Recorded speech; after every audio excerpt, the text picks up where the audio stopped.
Health insurance surprise billing protections to be determined. Enforce laws against PBMs, $264,000. Increasing access to reproductive care, $4 to $8 million increased premiums.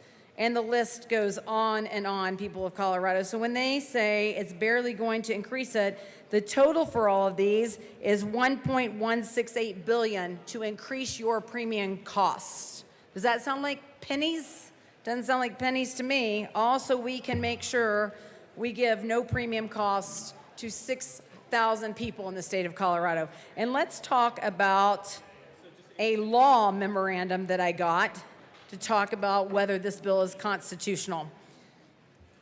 The supplemental assessment imposed by this bill is not reasonably related to the benefit received by the payer as required by the Taxpayers' Bill of Rights. The supplemental assessment applies to health insurance companies offering sick and accident coverage in all health insurance markets in Colorado, individual, small group, and large group.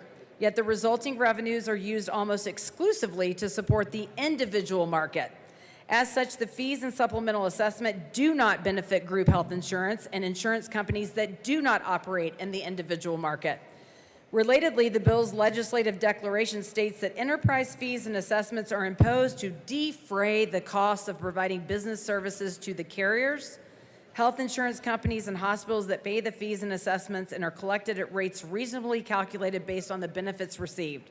If the supplemental assessment is imposed on insurers that do not receive enterprise services and cannot receive those services during the relevant period, this also creates a potential internal inconsistency between the statute's stated purpose and its practical operation, which further undermines the propriety of imposing these charges as fees under the Taxpayer Bill of Rights.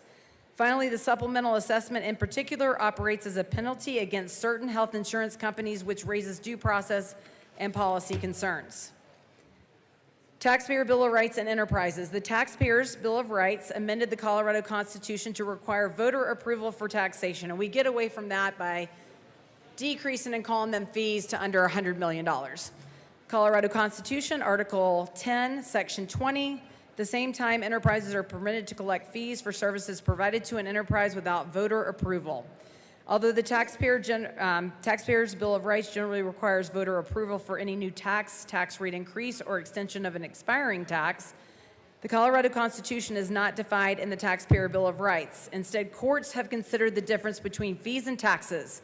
The Colorado Supreme Court held that a charge is a fee and not a tax when the express language of the charge's enabling legislation explicitly contemplates that its primary purpose is to defray the cost of services provided to those charged.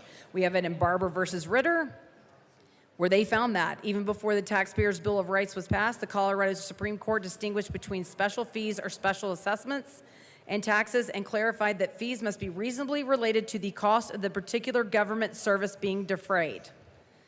It goes on against Bloom versus City of Fort Collins. In 2020, Colorado created the Health Insurance Affordability Enterprise under Colorado's revised statute 1016-1204. Its purpose, among other things, assessing and collecting the health insurance affordability fee from carriers that offer health benefit plans in the state. Carriers not defined in this act, which established the HIAE.